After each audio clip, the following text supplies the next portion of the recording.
এই যে এই হাতে হাত করির দাগ, চামড়া উঠে গিয়েছিল, এখনো পর্যন্ত যায় নাই।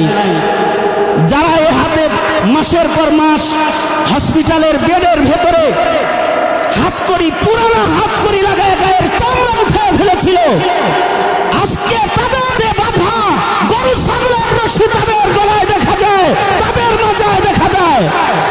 যারা ক্ষমতার মসনদে বসে থাকেন, যারা রাষ্ট্র পরিচালনা করেন, জুলমের বিচার কেমন হয় এ থেকে তাদের শিক্ষা নেওয়ার জরুরত রয়েছে।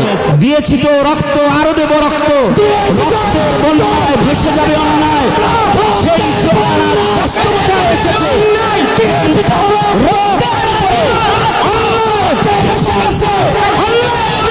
পালিয়ে গেছে যে তারা উলামা হযরতদের রক্তের উপরে নৌকা চালাবে, তারা এবার পানির উপরে নৌকা চালায় ও রেহাই পায় না, পানির উপরে নৌকা চালায় ও রেহাই পায় না।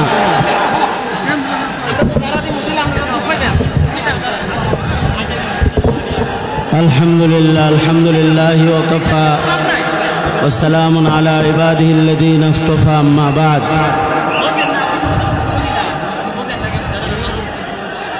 হেফাজতে ইসলাম বাংলাদেশ ব্রাহ্মণবাড়িয়া শাখা আয়োজিত মহতী গণসমাবেশের সম্মানিত সভাপতি,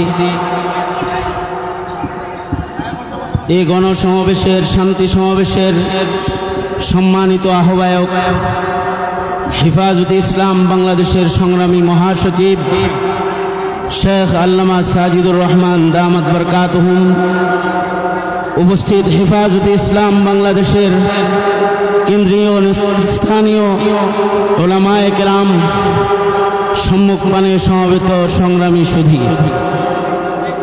আল্লাহর দরবারে শুকর যে আল্লাহ তাআলা আমাদেরকে দীর্ঘ কোরবানির পরে আল্লাহ তাআলা নতুন করে আমাদেরকে স্বাধীন জীবন দান করেছেন, স্বাধীনতা দান করেছেন।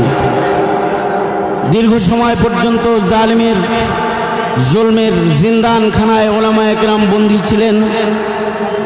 উলামায়ে কেরামের কোরবানি, এমন এক কোরবানি উলামায়ে কেরাম বিগত দিনগুলোতে দিয়েছেন। শাপলা চত্বর থেকে শুরু করে মোদি বিরোধী আন্দোলন, এর আগে ফতোয়া বিরোধী আন্দোলন,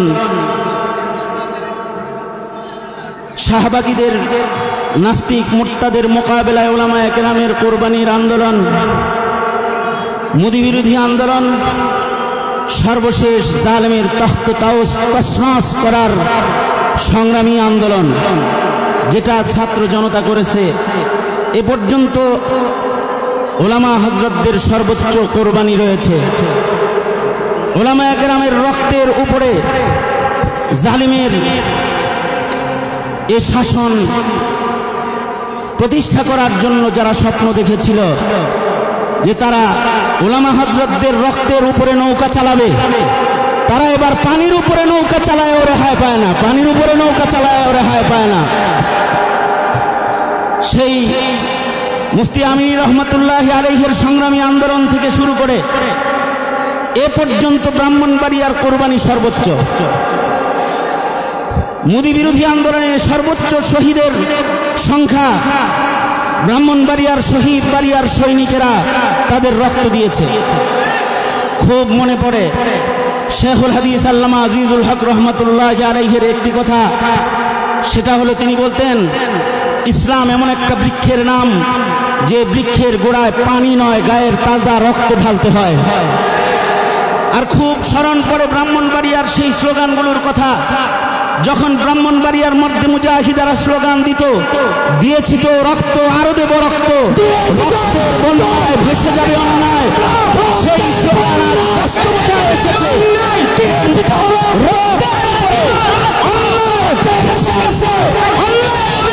পালিয়ে গেছে রক্তের উপরে।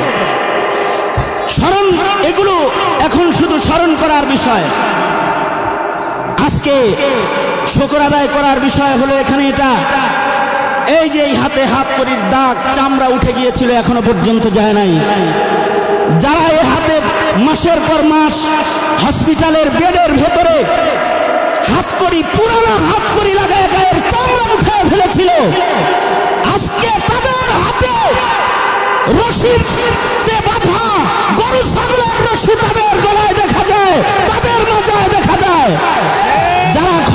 মসনদে বসে থাকেন, যারা রাষ্ট্র পরিচালনা করেন, জুলমের বিচার কেমন হয় এ থেকে তাদের শিক্ষা নেওয়ার জরুরত রয়েছে।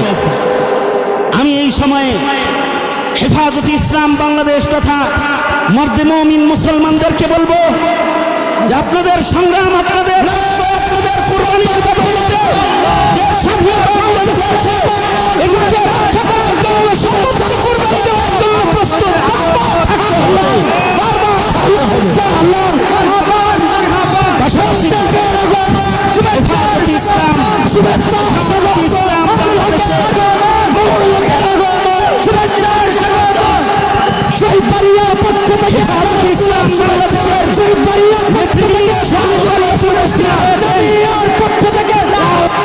হেফাজতে ইসলাম বাংলাদেশের নেতৃবৃন্দ শহীদ বাড়িয়ায় উপস্থিত রয়েছে।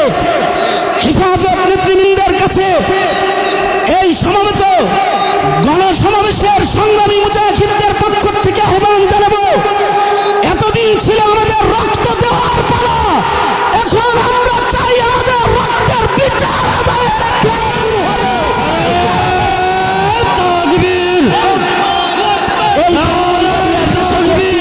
জালেমেরা যারা শত বছরের ঐতিহ্যের প্রতিষ্ঠান জামিয়া